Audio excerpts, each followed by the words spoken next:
Morning everybody, beautiful morning, and we're on day 18 of my 30-day challenge. It's not really going to be a 30-day challenge, it's probably just to get them in the habit.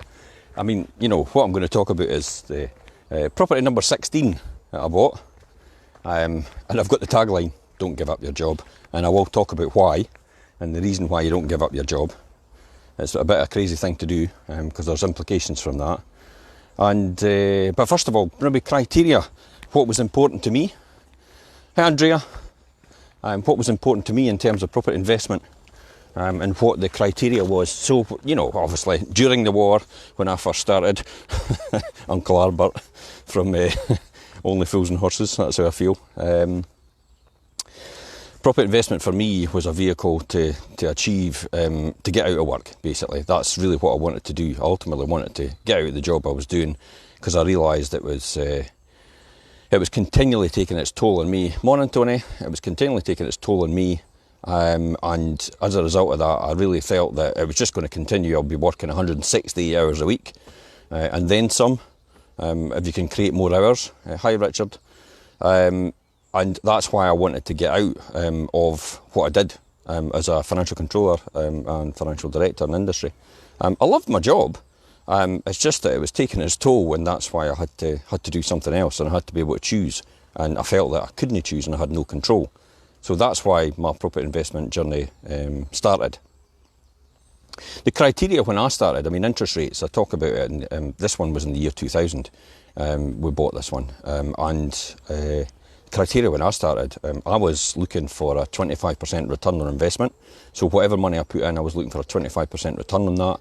That's a comparison to a bank. So a bank gives you 5% interest rates, I can make 25%. So why would I want to put my money in the bank?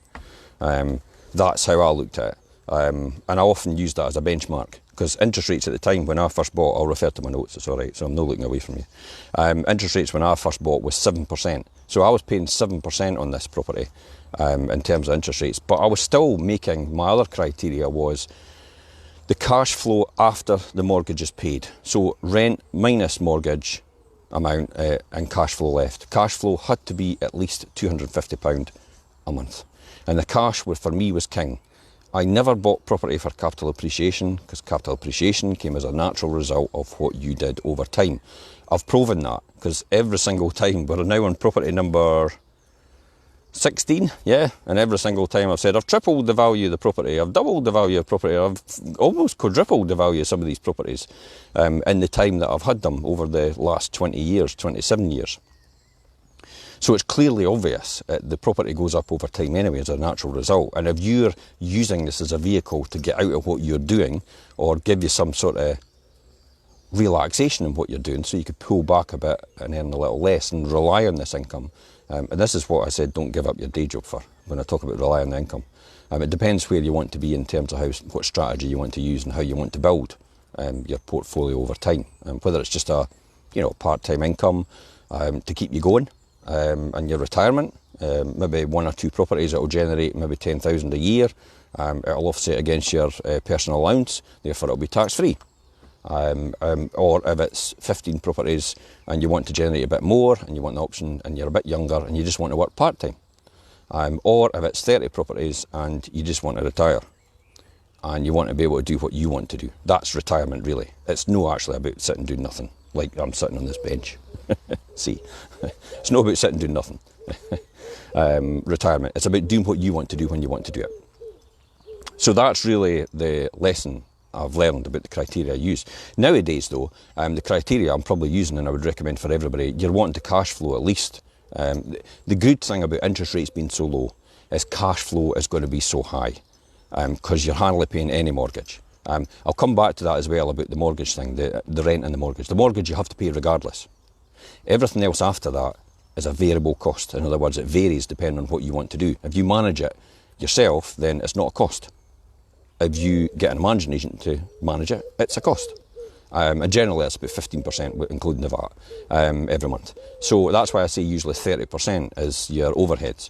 And the other 15% is money you'll always put aside, regardless if you're outlaying it on the property at all, just to build up a wee nest egg in case anything goes wrong with the property and you need to reinvest in it. So you've got the money put aside for that. Interest-only mortgage as well, as I said yesterday and I explained to you, interest-only mortgage is good from the point of view that you've got the cash then, you're not continually paying it to the bank, and then you can do what you need to do when you want to do it. But I said don't give up your day job. That's the most important thing. Because I see investors, they get to a certain point and they get to about 15, 16 properties and they go, yes, I never need to work again. Well, no really. Because what you're doing is you're giving up your job, guess what, to have another job. Because you'll just have to look after these houses yourself in order to get the income from these houses in order to keep going. But therefore, if you're taking the income from these houses, you've got no income to reinvest in more houses and buy more properties. Therefore, you're stuck. You're in a job. You've given up your job to get another job. That's not an investment strategy.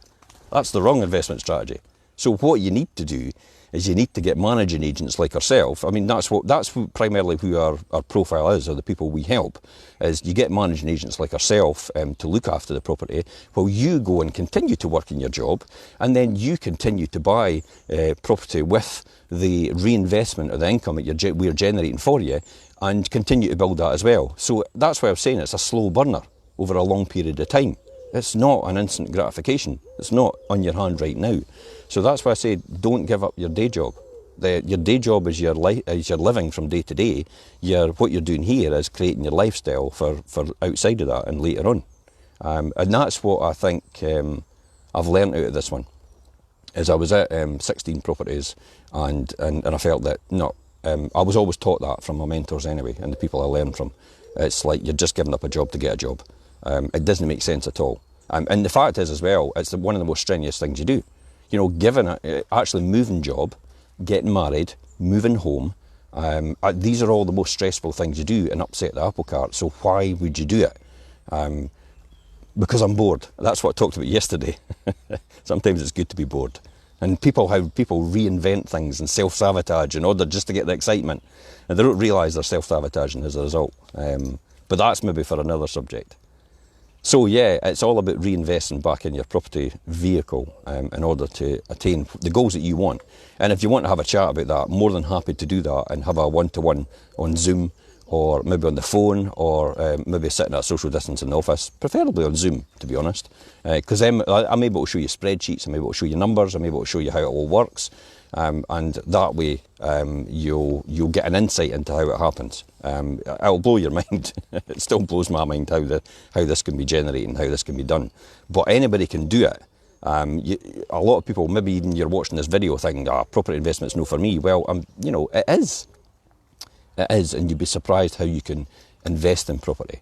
I think it's because we've been socially conditioned when we were younger to say, well, you only expect so much in your life. What makes you think you're so special? Don't get ideas above your station. These sort of things. We've all heard it before. I think that's where this comes in, where people don't think it's for them, when in actual fact it is really for anybody. So an interest-only mortgage, as I said, is the one for the cash to reinvest. You need cash to reinvest in your business to let it to grow. It's like a baby. It's feed the baby. It is your baby. When you have a baby, you didn't take its milk off it and say, well, you're not having that today, I'm having it. And that's exactly what people do with their cash. When they're investing it in their property business, they actually take the cash out, and it's like taking the food away from the baby. So these are all the lessons I've learned so far at property number 16. So I'll see you tomorrow, day 19, property number 17, and look forward to seeing you then, 7:30 a.m. Bye.